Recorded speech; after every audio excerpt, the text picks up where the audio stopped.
So on this week on Hylinn, we were lucky enough to talk to Mikael Frödin, an absolute legend of the salmon fishing game. We reached him in cold Sweden at the moment. The day before, we were actually heading out to our personal first fishing trip. So yeah, that was we chatted a little bit about that before we started recording.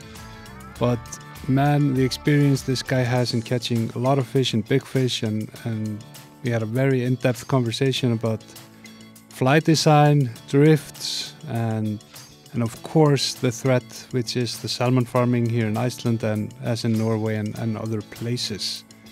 So stay tuned and listen to Mikael Frödin tell his story. It was very interesting and we were very lucky to have him on. Enjoy. Á morgun förum við í eldvatnið, vortúrin okkar. Þetta að bresta á. Og þá það náttúrulega sjálfsög stoppið á leiðin út úr bænum. Það Eirberg. Túfte. Við verðum hlýir og góðir í eldvatninu. Já, tökum náttúrulega nálamótuna með svo félagar okkar verður ekki að hrjóta á nóttinni. Ég segi það verður æðislegt, það verður kyrrð þarna yfir nóttina. Já, og ég verður líka að segja að það allt annað loft hérna í stúdíónu eftir að við fengum viftuna. Já, guðminn góður. Hún bara í gangi á einni stillingu allan tíman. Já, þó séum að rekka og við þurfum að taka ískápinn úr sambandi og svona því að það suð. Hún bara malar viftan. Viftan Savior. Já. En svo það náttúrulega strákarnir í veiðifélaginu. Ég kom við þar áðan, sótti með tauma, kortlandtauma, flúró, tipparingi. Ég einmitt að fara niður núna að gera nákvæmlega það sama. Og sílskinnsokkana. Það er bara eitthvað sem orðið staðalbúnaður í veiðdátunni hjá manni. Já, en Mikael Frödin, njótið. So, Mikael Frödin, thank you for talking to us here on Hylinn podcast. A lot of our listeners will have heard of you. They use your fly tying materials or your flies, or have read your books or many articles on all the big magazines. You have fished over 6,000 days in the big rivers over the last 35 years. And so it's interesting to get your perspective. 45, I'm getting old. But you stay young by being on the river more than 100 days a year for all that time. Yeah. It used to be 200. Now I'm a bit more picky now. I'm a spoiled guy, I fish good rivers and I'm down to about 100, between 100 and 150 now. Yeah, I think me and Birkir here, who's working the buttons at the moment, we try to spend 100 to 150, and that seems like quite a lot for us. But most of it is, of course, guiding as well. So you're fishing yourself 100 to 150 days. That's quite extraordinary. People say it's enough to fish 150 for people to think you're crazy, right? Exactly. But tell me a little bit, Mikael, now when we look at these 6,000 days, 35 years later, where did fly fishing start for you? Fly fishing started, actually I started tying flies, which is maybe odd. I started tying before I think I got one of these small the beginner's kits from my parents when I was 12, I think. And then I have Dalälven close to me. It's an hour away, and my father had to take me there, and that's where it all started. Okay. I think I had my first sea trout. I wasn't that young. I think it was 76. So you would have been 15, 16 or something like that. Yeah, 15 years old. Yeah. And was it? I was into sports too. I was a pretty good sailor.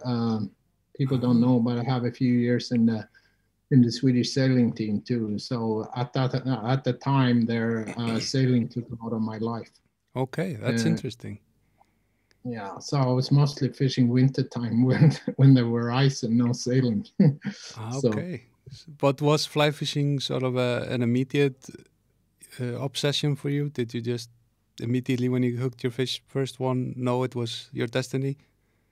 It was, I think, before I hooked my first fish or first salmon. It was an obsession. I was reading Hans Lidman's books about Murrum and seeing the big salmon in the mags, and I thought that's for me, and that's how it all started. I mean, being up here in Iceland, having seen all the pictures from Mörrum and and those rivers you have there, it's extraordinary fish. I mean, it must be exciting to have something there in Sweden at your doorstep, like that. Yeah, I used to say that I have an hour to Dalälven, but to the rivers I fish mostly, I used to say I live in the center. I have 600 k's to Mörrum, and I have 700 k's to Gaula. Okay. So I'm in a good location. And when you were younger, I mean, it doesn't matter if you were 5 or 8 hours in the car. You didn't give a shit. So, exactly, I relate to that. Driving a whole day to get to fish one day, you know. Sure. But when did you mentioned you fished mostly springs and winters because sailing was part of your life. How did it develop into? I know you guided a lot, and how did you fall into that to do it professionally? Yeah, no, I fished Mörrum and Dalälven quite a bit. I spent at the time I spent 2 months on the Mörrum, but during these years when I was kind of successful, if you could say, but I was known to catch fish. And because of that, I was offered a guiding job in Norway. Mm-hmm. And that was 1983, I think, and we started there in 84, and that's when fishing turned out to be a living and not just a hobby or an obsession. It also was what gave me my income, even though it wasn't much. No, I mean, being a guide myself, it's definitely more an opportunity to work a lot than to earn a lot, and of course be close to your passion and meet very interesting people. But for a lot of people, guiding kind of kills the passion for their own fishing. That never happened for you, or were you able still to enjoy guiding? Yeah, no, it didn't. I was fortunate enough to fish with a lot of my heroes. Like I'm proud to have guided Lee Wolf and Stan Bogdan and Billy Pate and Ernest Wiebert and all these great names in the business. And of course, I learned a lot. It was super interesting to see these guys fish and to hear their thoughts. Even if I knew the river they were fishing, their techniques were way superior to mine. And it was me being paid off to learn from the great masters. That's definitely a big part of it.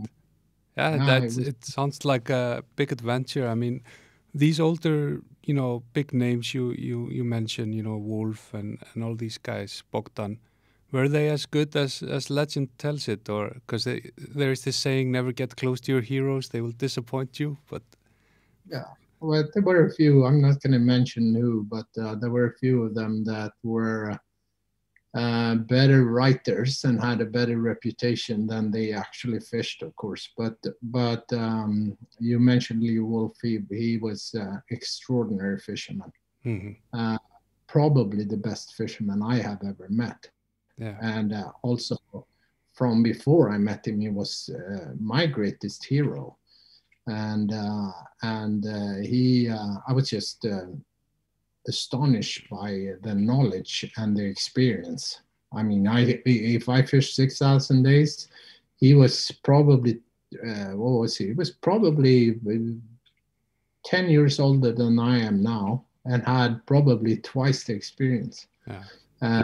He was just a remarkable man, and I would say there will never be another Lee Wolf. I mean, he was just something special. Seeing some of these old videos of him catching huge salmon on 0 weight rod, in black and white, while nobody was doing that, and casting the line with no rod, and of course his wife also, Joan, very big inspiration in fly fishing. So that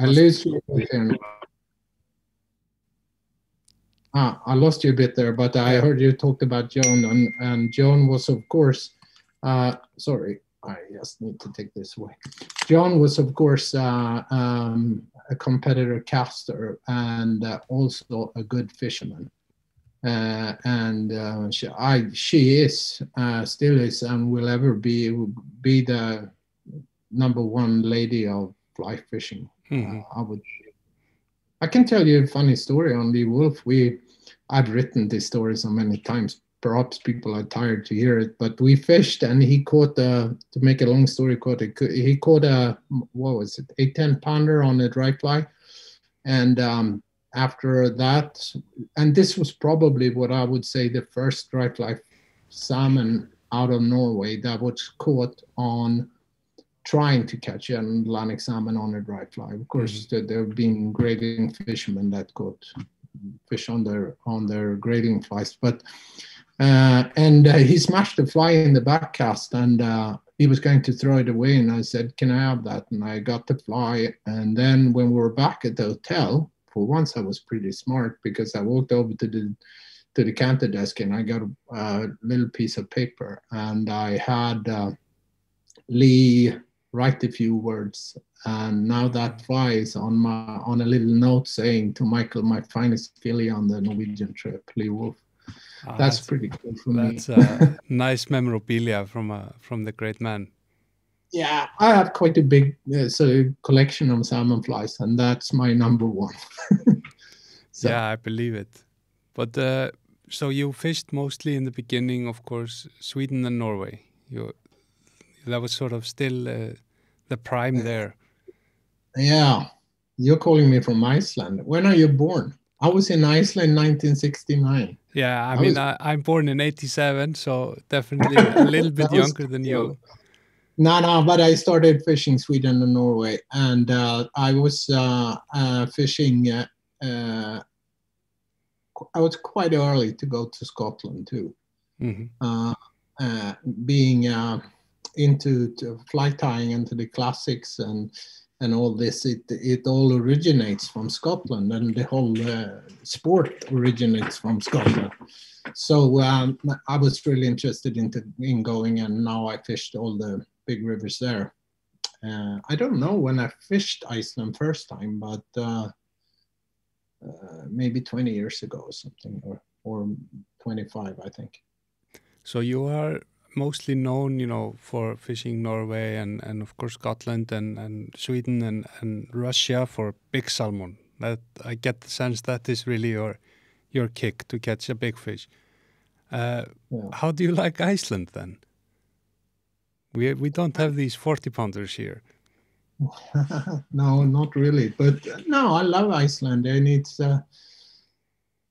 usually it's not catching the big fish, it's having the chance to catch the big fish. But even if you fish on a river where the biggest fish every year are 20 pounds, you have a chance to catch a 20-pounder, and you're not on your 15-footer, you're on maybe a single-handed or a 12-footer on lighted line. And I would say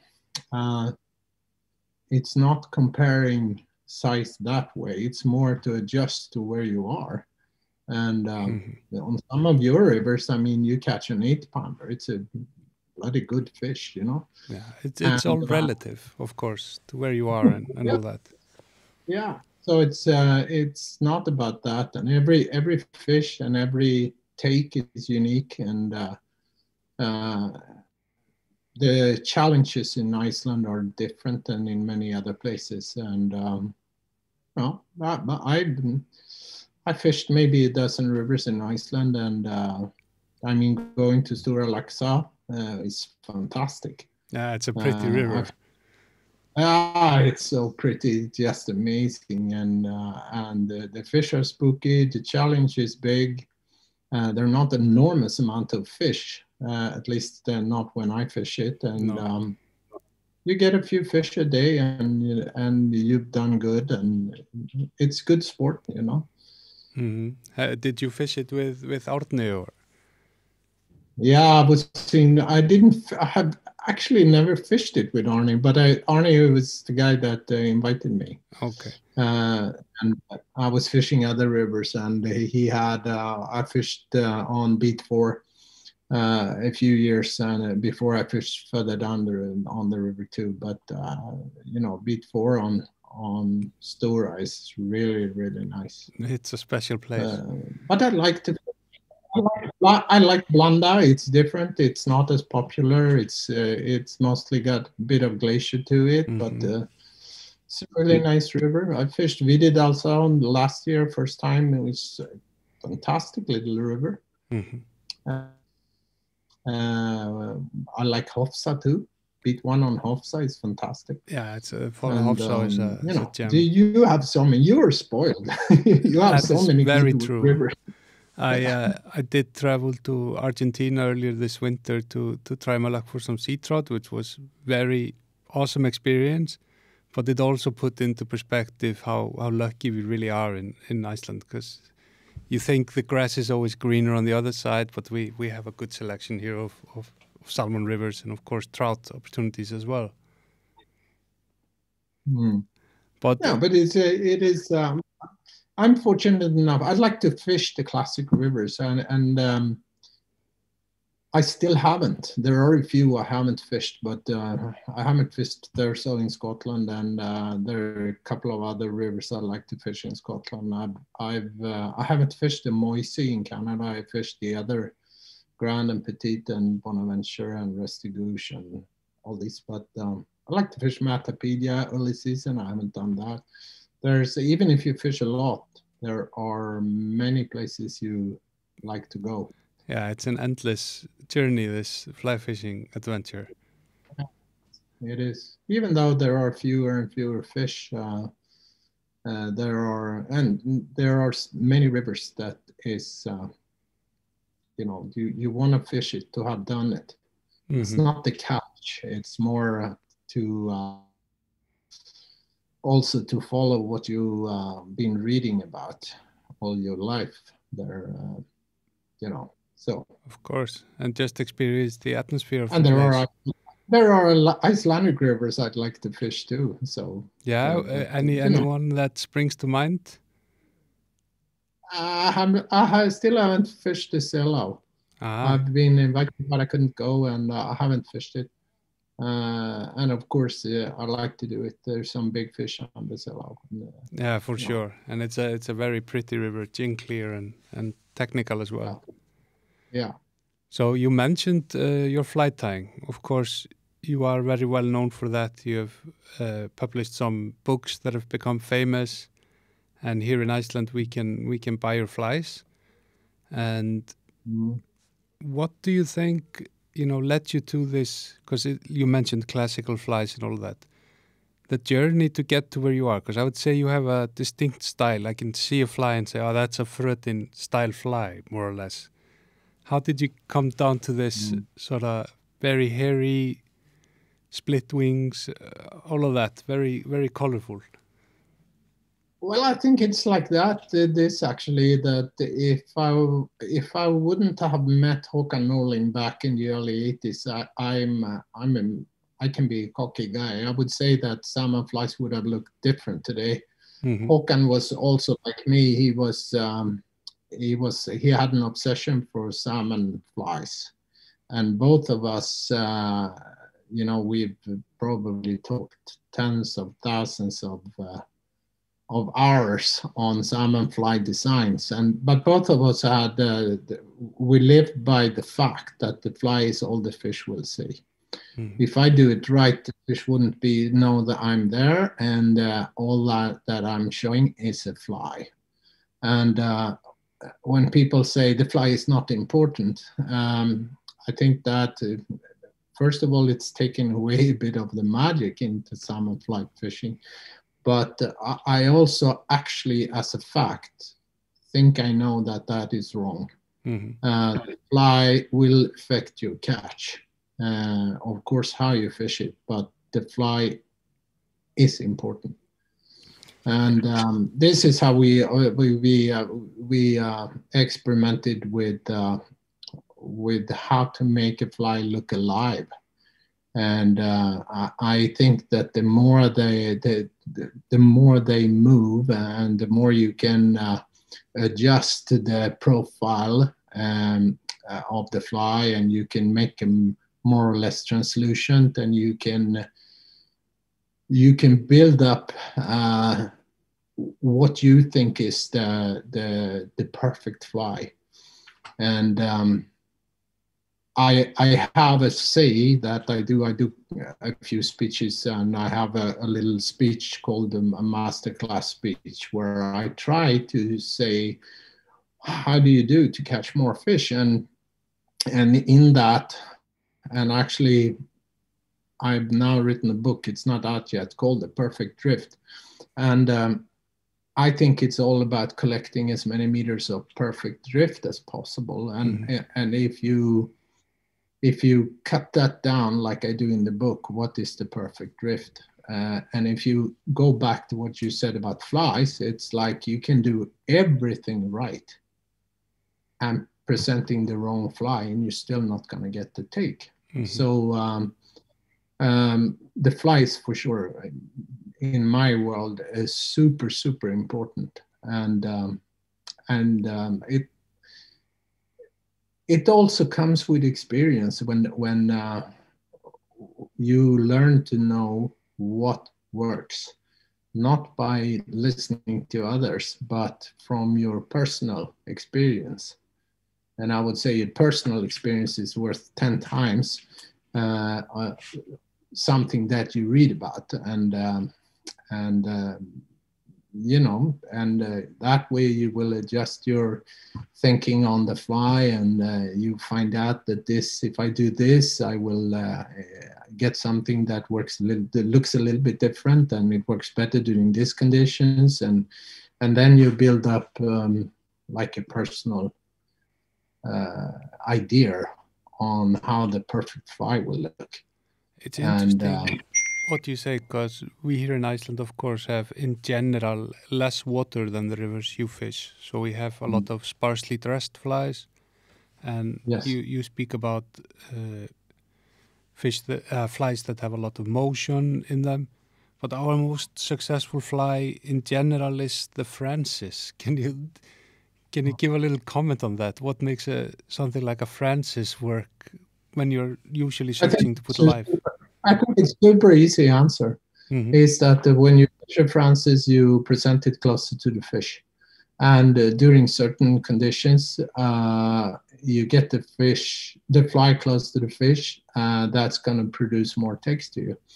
But you can also, like I work with my TTTs, my turbo tungsten tubes, and you can get a fly that will have the same weight as a Francis, and you can get the same vibrations, but you can get it through a better profile. And I think you can create an even better fly, actually. So, and that is also interesting when you say, why does a Francis produces so many fish? And I think it's, first of all, many people fish it, which is important. It's what you have in the end of your leader that's going to give you a take or not. But then it's also especially on the Francis, it's the weight, and it can be other things too, like a sunray. Why does a sunray produce so many fish? And if you try to cut this down, you can probably pick up the good things from different things, and you can try to adjust that with your personal experience.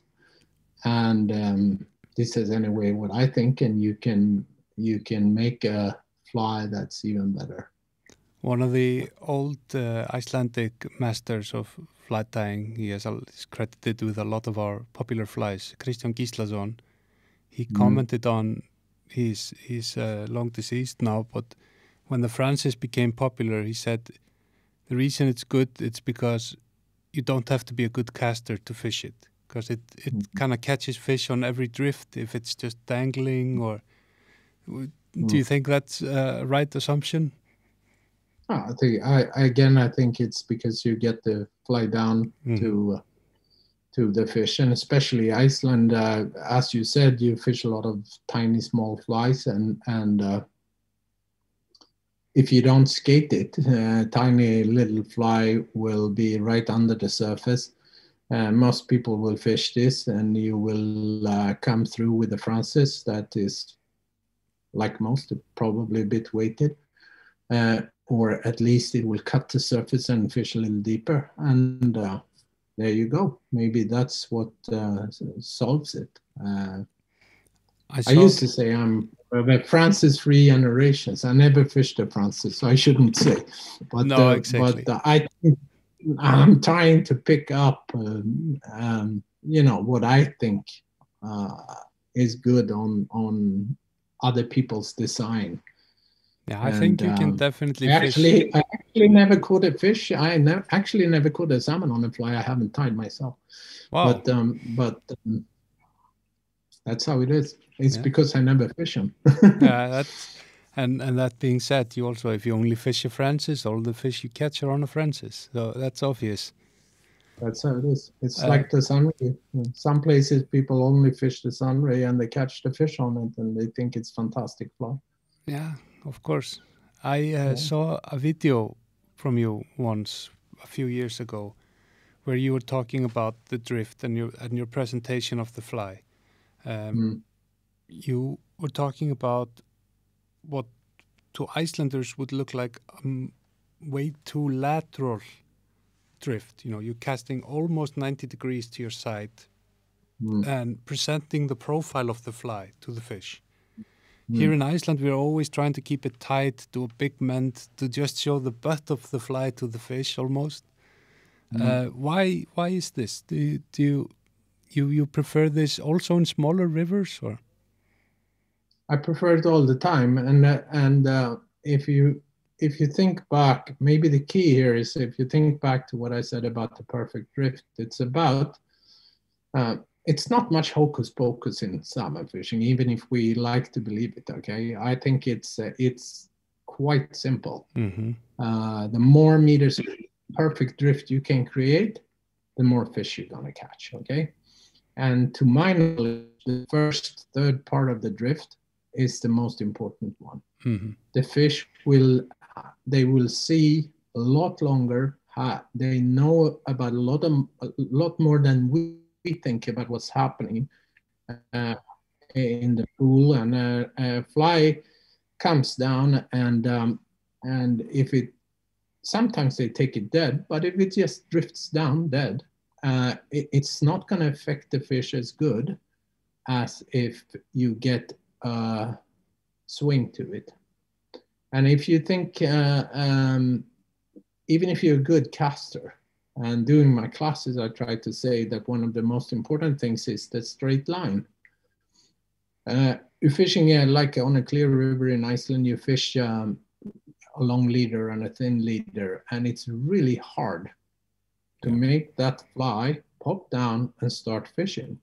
It will pop down and you have 1 meter or 2 meter, or if you are like most fishermen, if the river is bigger, you try to cast longer than you actually can handle. You will have a lot more slack line. Yeah, for sure. And you will probably lose the first third of your drift, which I think is the most important part of the drift. That's where the fish will pick up the interest. Okay, so if I cast up my fly with a bit of slack and I mend upstream, I will create even more slack. And I will lose even more, a bigger part of my drift. And when the fly tightens up, it will do it on maybe 30-degree angle or something. And the line has slowed down in a way that my fly will fish too slow. So if I instead cast my line out, and instead of putting that mend, I cast my line out and I move my rod downstream, I will create the downstream belly. And what I do when I move my rod tip a couple of meters is that I tighten up. So the fly is up, I tighten up, the fly starts to swing. And also to my knowledge, I think we most of the time fish too slow. Yeah. And what I do is I create a belly that will pull my fly around. And that, I think, is one of the most important things actually to be effective. That's very interesting. Fish are opportunists. They are opportunists. If you get them a fly and they can look at it for a long time, and they can think, do I want it or don't I want it? I mean, then you will put the fish with a choice. If you fish it fast over them, either grab it or it's gone. I think that will have a better effect on a bigger percentage of the fish. Would you recommend this also in smaller rivers? I mean, we have some very small rivers, only 5 to 10 meters wide. They don't have a lot of space to follow a fly or to chase it. Would you even fish it on this fast skate there? Sure. Most of the time, it's like you say, the fish are close to the bank or they're further out or so. But that's our thinking. Mm-hmm. Fish doesn't know. I mean, they're in the good lie where they get the good little streamy cushion to balance on. And if you're on, I mean, Iceland is special. I'm no way a specialist on Iceland, but and Iceland is, most of your rivers are so shallow, so the fish wouldn't lie in places like that if they had a choice. When they don't have a choice, they take the best lies. And salmon are not spooky in the way that they will swim away, meaning that you have to fish for them even more careful, because in my world, a spooked fish doesn't take your fly. No. So you have to be careful like hell. Trout will go away and you spooked it. Mm-hmm. A salmon will probably be lying a bit from the bottom, balancing on that little cushion of current. And if it's spooked, it will just drop down a bit. And maybe you won't see it, but your chances are gone. But I think that it's the same. I think the fish will react the same on the same conditions wherever they are in the world. It's all just a salmon. It's just it's a salmon, right? And it's like tradition is different. Mm-hmm. You go with your dry flies to Russia, and I caught some fantastic fish on dries there, big fish, and you skate them. And I came to Canada, to Bonaventure first time, and the first thing the guy told me, whatever you don't skate. It was all free drift, and the tradition is different, meaning, and your Icelandic tradition is different. And you take your Icelandic micro hitch flies and you fish them on clear, shallow rivers in other parts of the world, they're going to be just as effective. Mm-hmm. And we I don't know if I do our fast, short stripping. I just drifted away. No, it's interesting. A fast fly is more effective than a slow fly. I'm absolutely convinced. I can't wait to read your book about the perfect drift. That's something I will definitely be looking for. Yeah. Tell me a little bit. Something that interests me a lot are these Baltic sea trouts that you catch in Sweden.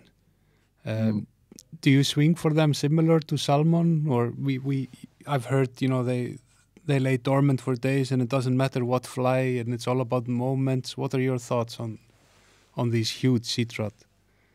I would say when they're fresh coming into the river, they take the fast swing.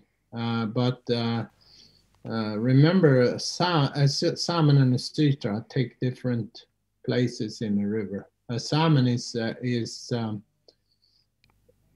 it's made for balancing, and to use as little energy as possible, balancing for a month,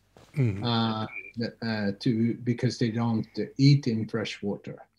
A trout is different, and you look at how they're shaped. They have a broader spool, a broader tail, shorter head, bulkier body. They're not made for balancing. They will take other, especially not the big Baltic sea trout, and they will take different positions in a river, and they're not made for in the stream to chase the way that the salmon is. They are made in a different way. And normally I say, to make this easy maybe, is that when I fish for salmon, I try to show the fish the side of the fly on the swing. When I tie my sea trout flies, I tie them differently because I fish on a mend. I don't mend, I steer. But instead of throwing the rod line upstream, creating that slack that I think I lose the best part of the drift, I move my rod tip upstream, and I can tighten up that way. And I show the fly to the fish so they see it from behind. And it's just because they are slower, and especially if they go 20-25 pounds, they are moving pretty slow. So you need to adjust the way you fish for them too, I think. That's interesting to hear, because sea trout fishing here in Iceland has, up until very recently, I feel, been very random. Just throw some streamer, preferably on a short sink tip, and hope for the best. And you would need, a lot of water and an overcast day to actually catch something. But now we are moving more towards sort of thinking really how to attack the sea trout we do have in good numbers and good size. So that's an interesting point you make there. I fished a river. I fished Tungalagur many years ago, maybe 15 years ago. Yeah. And there we found some really big sea trout there, and they were reacting like our Baltic fish too. It was same techniques, different than salmon technique, I would say. Okay, but tell me one thing, because when I look at your flies, I can see them, the samurai is very popular on the Blanda, for example. You need a bit of river to move them, to get them fishing. Would you fish these, samurais and these flies also in slower water or less water? Yeah, the samurais are made, actually, I wanted to have a slim long fly to get, and to me it's not pattern much, it's movement, but also profile. And that's also one of the reasons that I do different cones, is that the cone will decide the profile of the fly. Because the cone will move water, create turbulence, and you can decide how wide you want to have the turbulent stream, and you adjust the fly design to swim inside that turbulent stream. But samurais are made to fish fast, and they can be deadly effective. And I fish. I know Hilmar Hansen, Hilly. I call him Hilly Billy Iceland. He's my friend. Anyway, Hilly, first time me and Hilly fished the samurais, he just adjusted the samurais to his fishing, and they gave him so many fish on Icelandic rivers.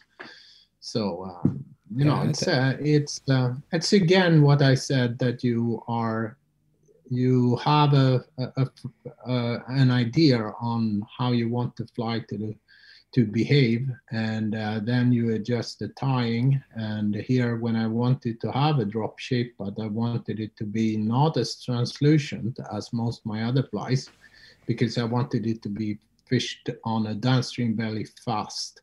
And I catch a lot of fish on samurais, actually casting them 90 degrees, moving my tip down, and then I pull long pulls and fish it super fast overfish. And you can get fish that will reject anything almost to take a samurai fish that way. It can be super effective. But I see also, I mean, the samurai has a very long taper, I would say, to the wing. And then you have sort of these traditional, more what I consider traditional Russian flies, which are, what's it called, the patakorva, or I'm not so good with all the names. That's my pattern. Yeah, exactly. It has a shorter taper. That's that thicker base to the wing. What is the thinking there? Yeah, but that's what I said. You adjust the profile. I want all my flies to be drop shaped. And if you think about everything that lives in moving water is drop shaped. And it's the same when it comes to coloration. I tie all my flies with a lighter underwing and a darker overwing. Interesting. If you think about it, everything that lives in a stream is done like that, because they need to have a camouflage, either against the light sky or against the dark bottom. And I try to adjust or adapt this into my tying. And when it comes to a regular, what I would say a regular fly, if it's a patakorva or it's something else, it's made with a cone to start with to open up soft material. And there's a few things when you open up with the cone is, first of all, you can use very soft material without it collapsing, because the cone will create that turbulence. It won't let the fly collapse. So you can use the softest fiber possible, creating a lot of life. But you can also let the cone open up so the fly will be very translucent. And this is one of the reasons I don't fish sonkers. I fish them at night when you want to have the good profile or the close profile. Yeah, but I think that if you present the fly too slow to the fish, they will know what's there, and they will have a chance to judge it, and they will take it or reject it.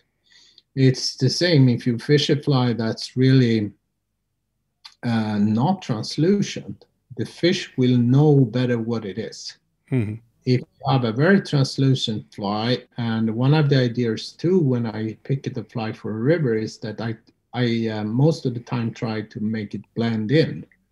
Yeah. If I fish a river with a greenish color, I go on the greenish side of the color. So if I fish a bluish river, I go on bluish colors, and I try to adapt it. And on most of our rivers, we got a bit of humus, which means we have a little bit of brown into it.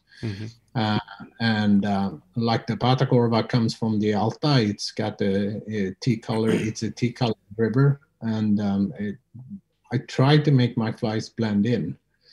But when you come to profile, it's about the cone opening up, make the fly translucent. And if you have a fly that isn't tapered, the tip of the wing is not going to swim. It's going to be, I want to have a taper. And it's actually like this. When I started making the turbo cones, the reason for that was that I wanted to create that turbulence. It's actually me looking on flies on a river in Scotland, and I couldn't understand why one was swimming and one was dead. And the one that was swimming had a little cone, and it broke it opened up for turbulence. And first I thought that, okay, so I need to do a cone that is big enough to create a turbulent stream, same size as the fly. But then after the testing, I understood. I made up to 12 millimeter cones. That's just almost they like were a disc. pain to cast. Yeah. The old discs, yeah, the old turbo discs. But anyway, but then I could see on the flies testing them that if I had the turbulence stream, the cone divide and the turbulence stream meet in front of the tip of the wing, that point wouldn't be stable, meaning that tip wouldn't be hanging behind the fly. The angle will move all the time. So even if the turbulence stream was a bit shorter, I can open up for the hackles and I can make the translucent part of the fly, and I could have the tip swim behind that. And the angle will change to the current all the time, and this will move irregular like this. And that's when I cut down on the sizing and got what we have today. These are very interesting points, Mikael. I think it's very hard for someone who's a fly fisherman, or salmon fisherman. You get to a certain point, and then you really have to start paying close attention to all these details to get beyond that, because in essence, like you said, it's a simple game and you master it, and then if you want to get beyond that, it's all about these crazy details. But tell me also, I see, for those that don't understand, I've been cocky. Sorry, I've been cocky to sorry to interrupt you, but I wrote an article about this, and I know I'm a bloody nerd, and I said, if you just want to go out and do a few casts, I mean, this article is not for you. Okay, it's like taking the dog for a walk in the park. But if you actually think, if it's okay you catch fish or not, and you enjoy life, then you don't have to think about this. But I would say, for me, I'm a competitor guy, not competing to others, but I would like to see if I can do this a bit better, if I can increase my chances, if I can tie a fly that actually catches more fish than the other ones, not just by some hocus pocus thing, but actually create something that is more effective. And if you take all these small things with moving your rod tip a little here, opening up the profile, and if you start adding those things that are small things into your salmon fishing, and as I said, to create as many meters of perfect drift as possible. And in my speech also, I use a day on the D when I had a guy, this is going to be a long pod, but I had a guy coming on the other side in the fish opposite me, and he came down to each side of the river at the same time, and I said, you fish it, or I just waved him down, and he started de-tanked and lifted his hat and then fished down, and there were fish showing. It was fish coming in, and I was really eager to want to go in. And when he fished around the corner in the pool, and you don't fish two people in the pool at the same time there. His pal came down from upstream, and he started fishing, and he couldn't see his friend. And when his friend came up, and he couldn't see me, I was in with a beer in the grass. And they started arguing, and because he went in front of me, and I said, you fished it. And these fish kept on showing, and these guys beat the shit out of the pool and didn't touch anything. And I went in, and in 20 minutes time, I caught 2 good springers, okay? And then this guy, he wrote an open letter to Trout and Salmon, which he said, now it's raised to embarrassing proportions. What's happening? What is he doing? And then Sandy, who was the editor, he asked me to write an article. And for me, it was a typical good example, because these guys had a bit of wind against them, yes, a little bit, and they were casting a little bit longer than they actually could handle, meaning that they lost the first part of the drift. So the first fly that actually fished over those fish was my fly. Mm-hmm.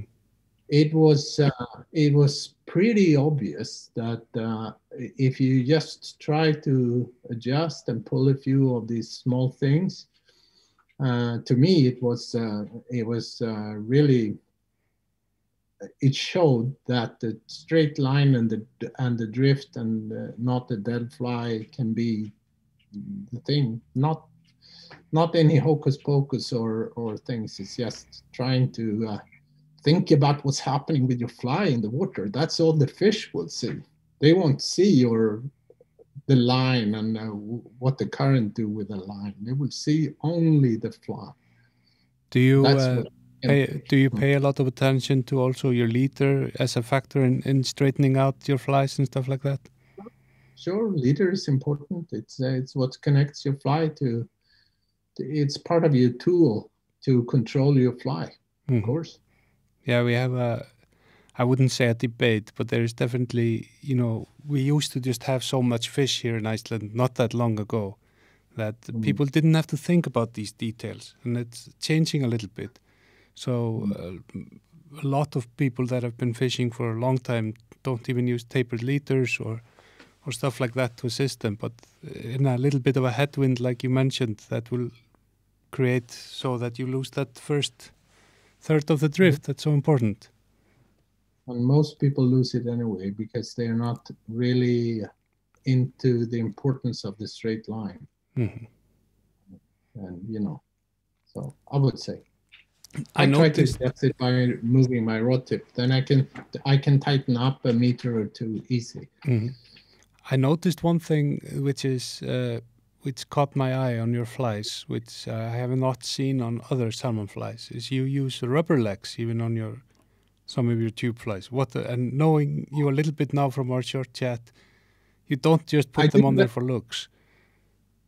Again, you have to think what materials do to your fly. Mm-hmm. What's the most important sense of the fish? It's not the sight. No. And the thing that's most important for the fish is the sideline organ. Mm-hmm. What is that? That's their hearing, right? That picks up noise. What is noise? Noise is vibrations. It's the same, right? So if you can create a fly that will make a bit more vibrations in the water, the fish will hear it. And I think that's one of the reasons that also muddlers are so effective in the dark. Of course, they do a good profile, but they also create vibrations and noise. So fish will know they're there. I fish a bit of rubber legs on salmon flies, but not that much. Mm-hmm. If you look at my fly collections, we have a few patterns with rubber legs, and the reason for that is also that if it's so easy that if you have a fly with rubber legs and you decide you don't want them, you just pull them off. Exactly. And so you have a fly that gives you more options. Mm-hmm. So you can fish them with or without. But if you don't have them on, it's hard to bring some super glue and rubber legs. It doesn't work. No, exactly. You mentioned the side organ of the fish, and this takes me back to an experience I had once. I was guiding on a river the whole summer, and we could always see this albino fish. He was completely white. And in August, we caught it. It was a 10-pound female, and we decided to kill it and bring it to the scientists. And they said, no, this is not an albino. He's blind. But he took a fly, hitch tube. So he could kind of figure out where the fly was and everything without his eyes and take it. Yeah. So but it's also fish will see color. We know that for a fact. Mm-hmm. We don't know they see them like we do, or we know that they don't see them like we do, but they see color. And it's super interesting. I think if you and this is also one good thing being spoiled like me, fish some of the best rivers in the world. You can do things that you can't do on a Norwegian river where there's almost no fish left. But if you fish dry fly in Russia and you have a fish that will come through a bomber and you put it out again and it doesn't come, and you do 3 casts and it won't react, and then you change color on the bomber, he will come again. And next cast, he knows what's coming. He won't have a look, and you change again. And I had a fish that, this is many years ago, but it came up to 5 different colors on a bomber. And I never got the fish, but it was so obvious that it was only the color he reacted to, because second cast on every color, he didn't come and have a look. That's very interesting. I'm happy. Yeah, it's super interesting. I'm happy we got into this. You get these. This is what I said when you talk about experience and having spent all your life on rivers, is that you get this personal experience, and you can have people sitting on a bench on a river anywhere in the world discussing this. And if you actually had this experience as a fact, then you will know that it was not just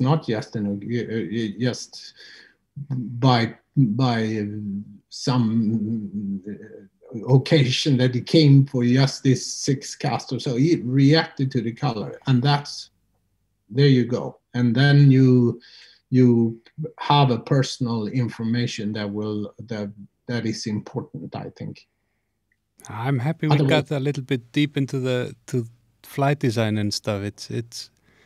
It's something that probably here in Iceland normally gets left a little bit behind. It's just tie on a sunray or a hitch or a Francis and you're fine. But there is more to it, of course. But tell me a little bit. But you used to be spoiled. You had so many fish in the rivers.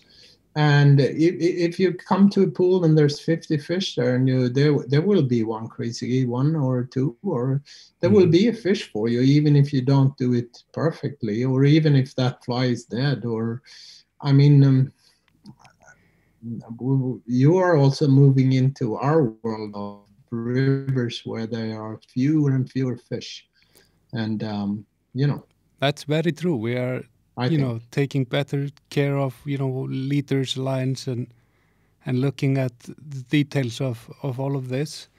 And there's actually a big sort of resurgence of fly tying in Iceland, because people want to, have lesser dressed flies or more dressed flies, or because in the store, there's only one type of fly, the general type.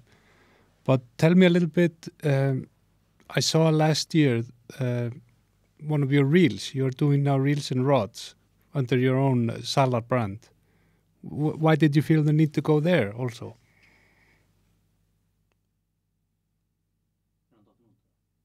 Oh. Can you hear me, Mikael? Now you're back, okay? Now I'm back, yeah. So I was saying last year I saw one of your reels, a beautiful reel under your Salar brand. How come you decided to dive into that sort of deep competitive pool of giants and smaller minnows also? Yeah, why did we do that? Well, I always like classic reels. Okay, I love the bomb halves, and I fished my bomb halves almost all my life. But I got sick and tired of the leather clutches that needed to be put oil on, and you have to have them in oil for hours, and then they work some time. And then actually I thought that the modern reels, most of them are bloody ugly compared to the classic designs. And I had one of the world's best reel makers saying, "You want me to do a reel? I'll do a reel." So that was the reason, actually, and it was really fun. And I can tell you, I wasn't sure on how to do this, and we did a series of reels and just put them on a limited edition 100 reels. Mm-hmm. And I thought, okay, we had 3 sizing, and I thought it would take us a couple of years, but we could afford it. And then in 3 months' time, the reels were sold out. So they are very nice. One of them ended up in my colleague's hand here, Birkir, when he was guiding last year, and he really liked the sound and everything. So congratulations on a nice reel. Thank you. I tried to look on one of your pods before this, and I went on and I saw Ingo. He was a guest with you. I couldn't understand shit. No, of course not. but Ingo fishes my reels, and a few other people fishes my reels. Hylinn fishes my reels, and his son. And there's quite a few of my reels in Iceland, actually, which is fun. Yeah. I mean, they're great-looking reels, and definitely, I mean, there is a bit of a resurgence in this sort of love for the classic reels, and just the. And we didn't fall in the trap to do what most real or angling companies do. They go to the Far East and produce something. Our reels are produced in Germany with the best German technology, and I think it's a difference, actually. I think it's better. I would say it also has its own look. I mean, I feel a lot of these classic reels coming out from the big companies are just some spin on a Bogdan reel or some of these classic American reels. But yeah, it definitely has a unique look to it, a little bit. Yeah, and I think it was fun. We, you've seen all the brass Hardys from 150 years ago, and when I turned to the reel maker and said I wanted to have some parts in brass, and he told me that it's going to be heavy, but I still wanted to have a few parts in brass.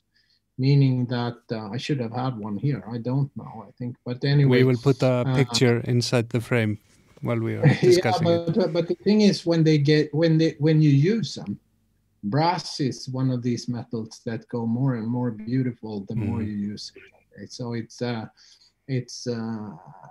now I fish some of these. I'm on my 3rd year with some of these reels, and they are getting more and more beautiful, I think, every time I fish. I would, I can point to the base of my Regal Weiss here. It's something that I think just gets more beautiful as it wears down. And we went into rods too. That was actually did it the same. And here I am. As I said, you understand. We never met, but you understand. I'm pretty nerdy about things, and I had the opportunity to go to the best rod factory in the world and produce rods on the best rod factory in the world. And then I used some of my friends that are among the best casters in the world, and we created this series of rods. But if you've seen the rods, I should have been prepared to have them here. But if you've seen them, they have the red butt. They have the short handle, the cigar-shaped handle, and they also bear a bit of dine that's been with us for hundreds of years, and I think that's pretty cool.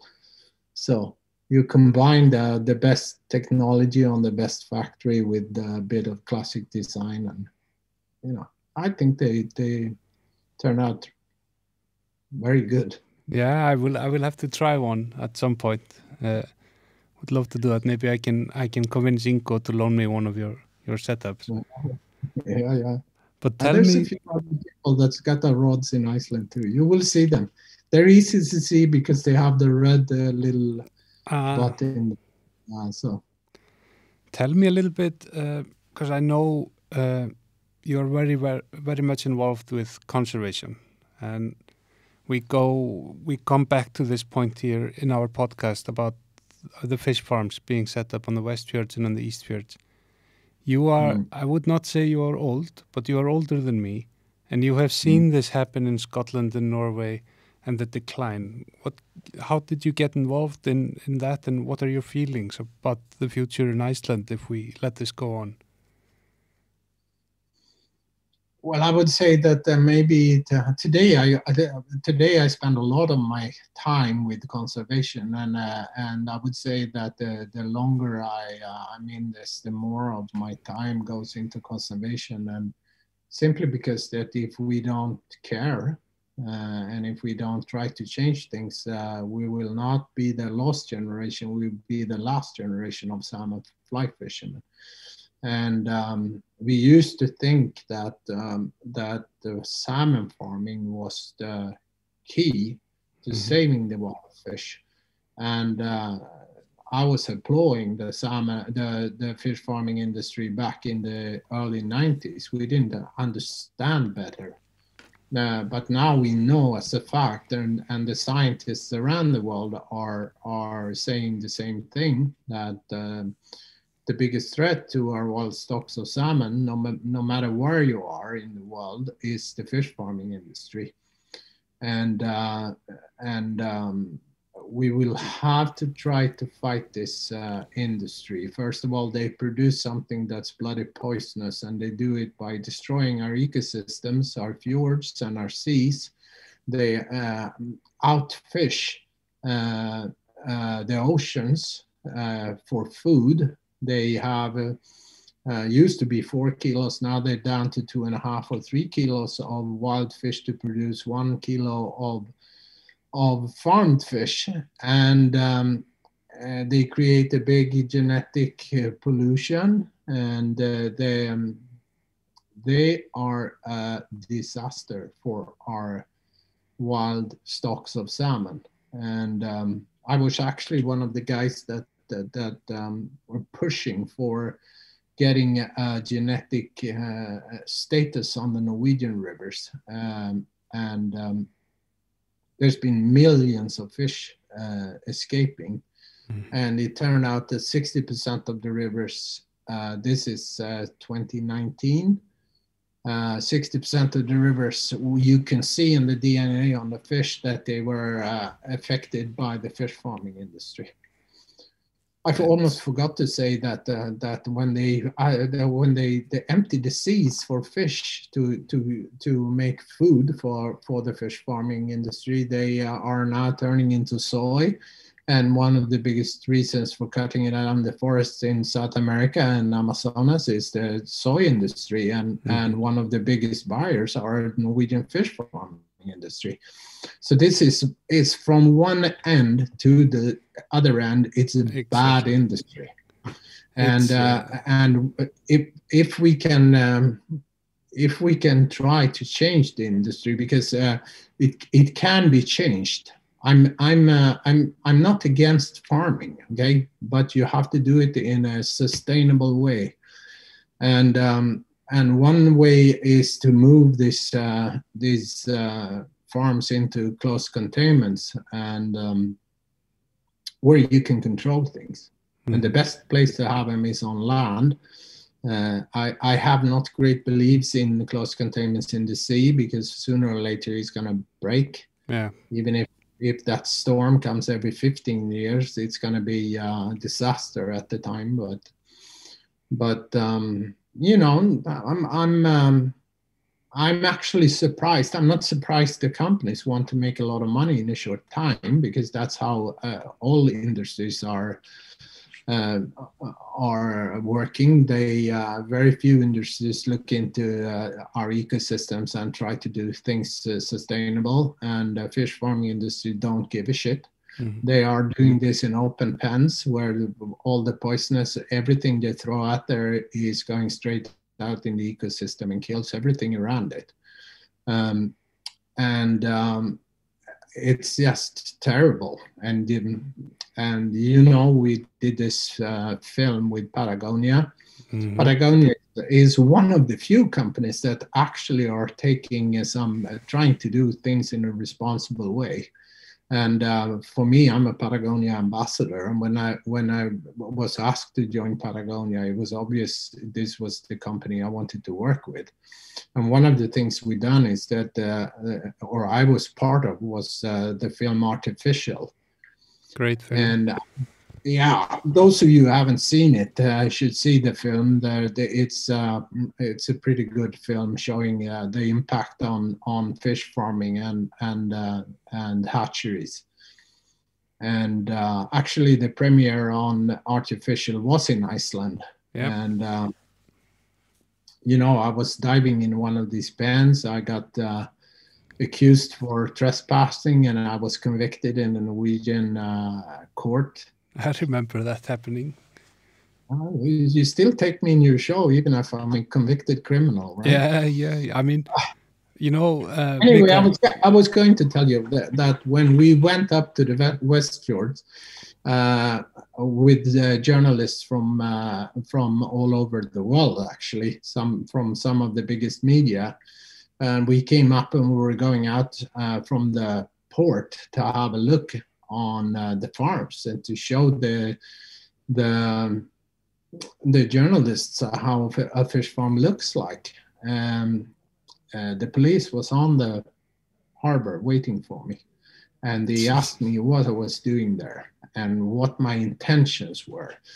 And it's kind of ridiculous, though. It's like they think I'm gonna open their pen, and I want the opposite thing. I don't want any of their fish out in the wild, but I don't know what these police thought, but they were actually obvious. The fish farming industry told them I was there, and they called me fish farming industry's enemy number one, and they were scared, I think. Yeah, I mean, they were scared of getting a convicted criminal into their little community. But I think, Mikael, our listeners are probably not, we're not going to change many ideas about fish farming on this show, because most of our listeners are sport fishermen and already share our opinion on it. But maybe, like your shirt says, fight for the wild salmon. Maybe just... if people can just share on social media and do whatever little they can to support the fight, please. Yeah, but I actually think you're wrong there. Because I think we can do a lot of things. Being an individual, you can change things. And I tell you a little story that will prove that you actually can do things as being just a single individual, even a bold fly tyer.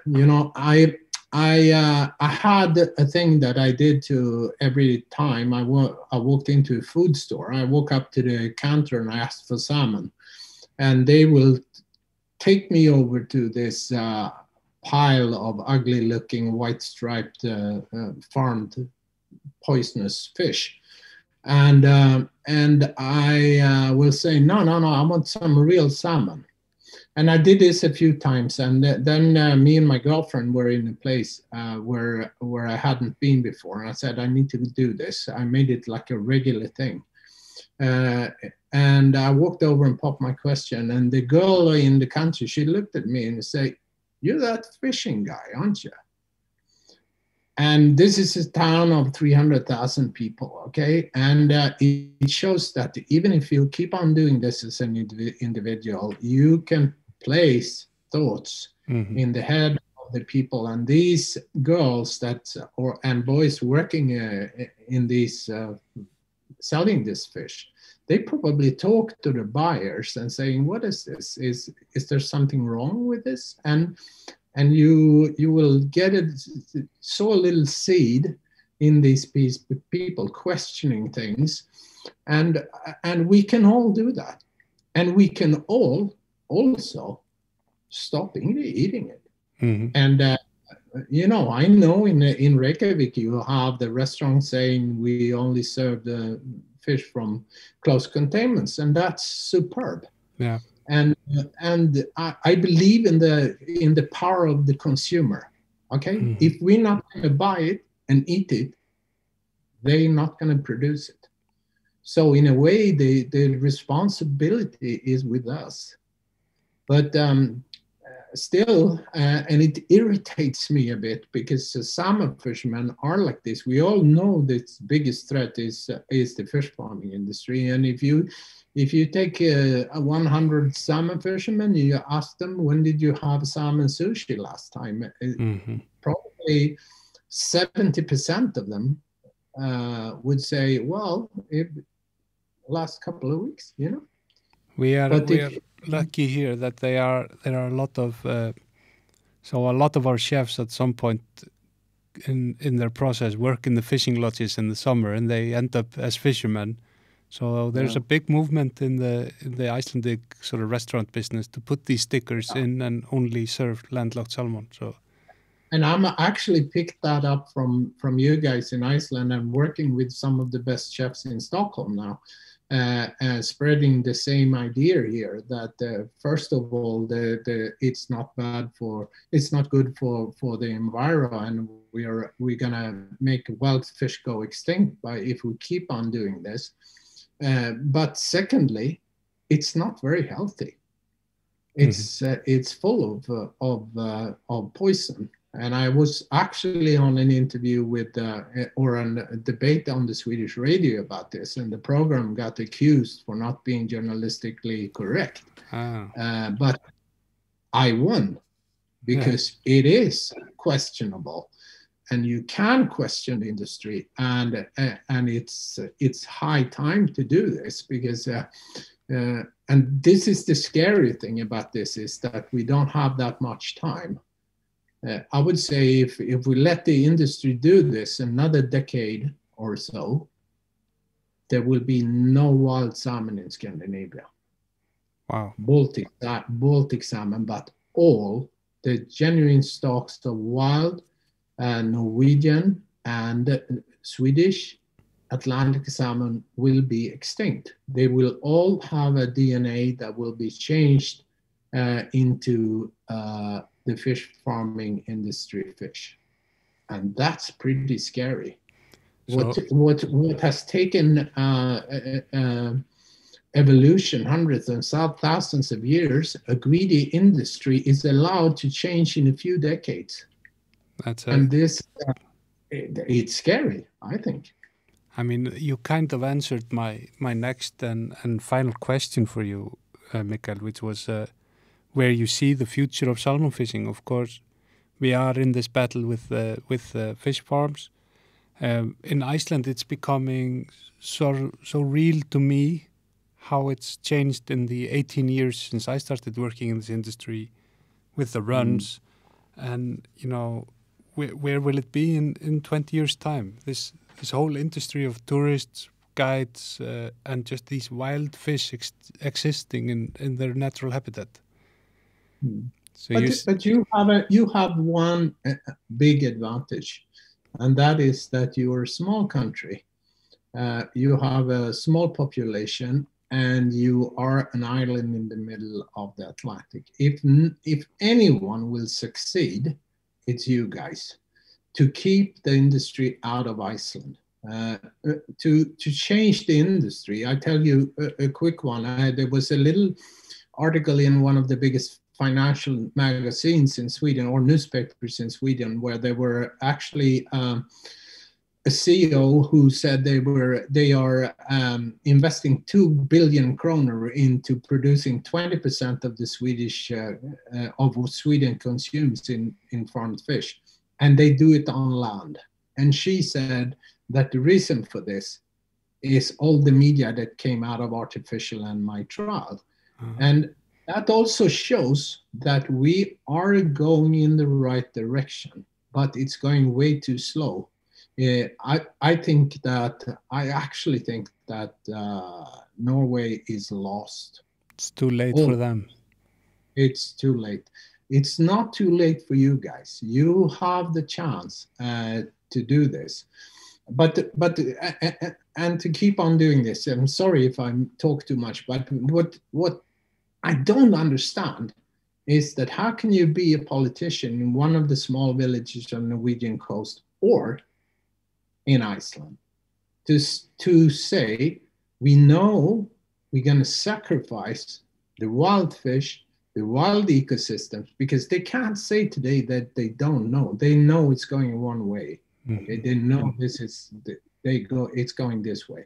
But we sacrifice this because we want to create a few jobs in the farm. When you lose more jobs in the tourism fishing industry, I don't understand that. I don't understand how you can be so stupid, to be honest with you, and to be so short-sighted and say, okay, we do this now, this time, and then it's gone forever. And they're gonna be there with the responsibility. It's not the fish farming industry, actually, it's the politicians. Mm-hmm. They have the power. And we voted for them to take our community into as good place as possible. Mm-hmm. And you don't hear any politicians talk about this. And I think, and that, first of all, it irritates me, but I can't understand it. How come there's not one politicians that in Iceland, for example, saying we need to preserve this? Yeah, exactly. It's because then they wouldn't get there. There probably are. They just don't have any power because the salmon companies are lobbying hard towards these right people for them. Yeah. But you know, there's many fish farming companies, but there are 12 big companies, and they have a profit of 1 billion kroner per day. And they take a big part of that into trying to convince people that this industry is sustainable, that the food they produce is good for us.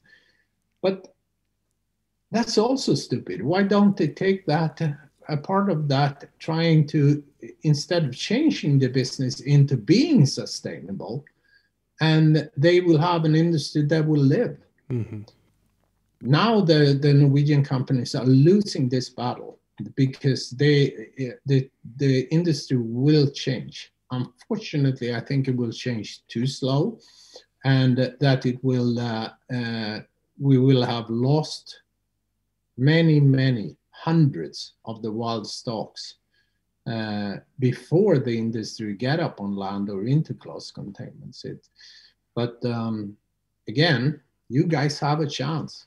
And I don't know if you have any politicians listening to this, but if I'd want to be a successful politician in Iceland, I will go out and say, hey, let's save our fjords and our fish, and let's do this so our grandkids can work as guides and to have guests coming from around the world to fish for the last wild fish.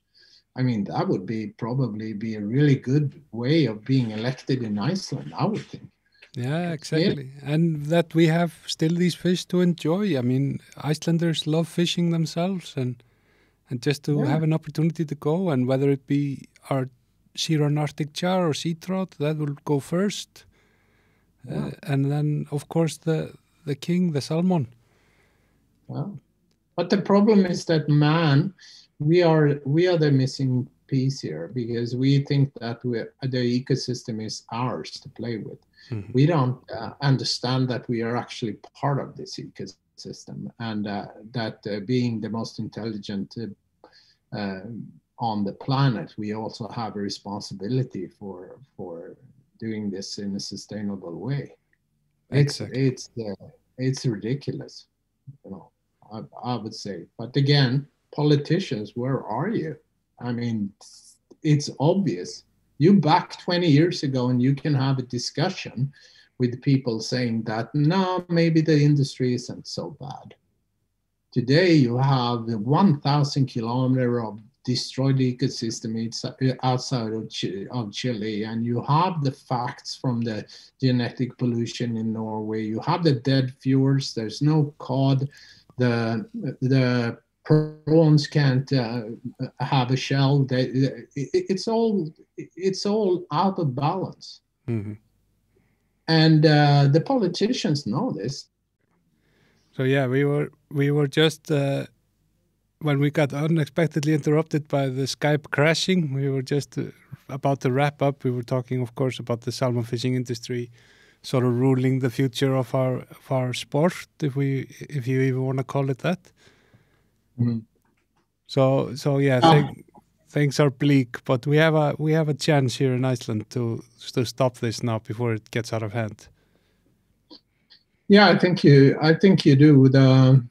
The fish farming industry is they want to do what they in your country what they've done everywhere else. They want to produce 5 times as much, meaning they create 5 times as big impact on the wild, and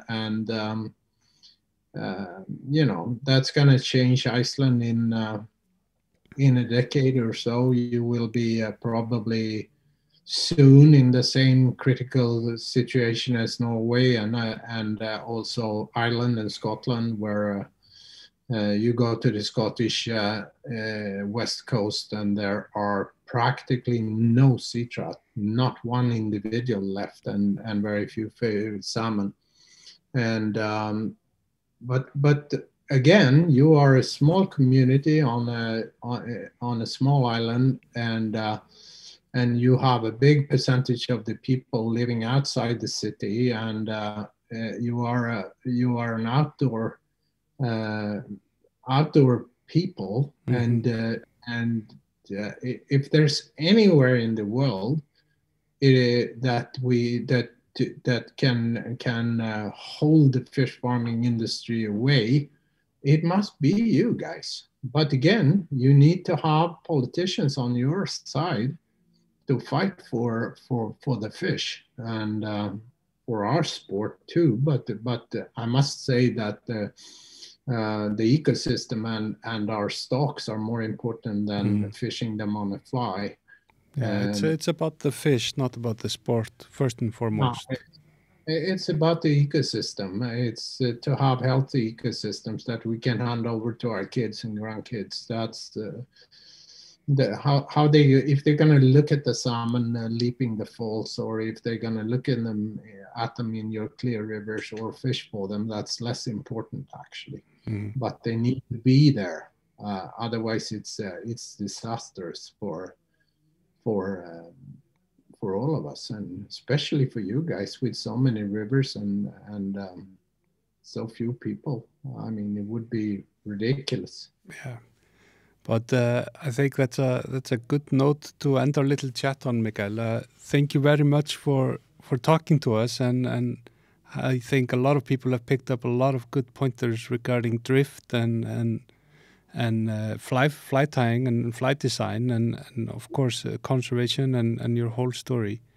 I think a lot of people here in Iceland will be looking forward to your new book also, The Perfect Drift. So let us know when that comes out, because I will definitely be picking it up. Yeah, that's good. No, and I hope that also you Icelanders will understand that you actually as individuals can make a difference.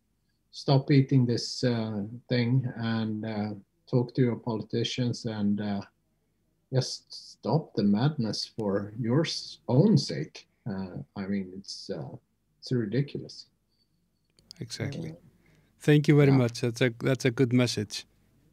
Okay. Thank you for having me.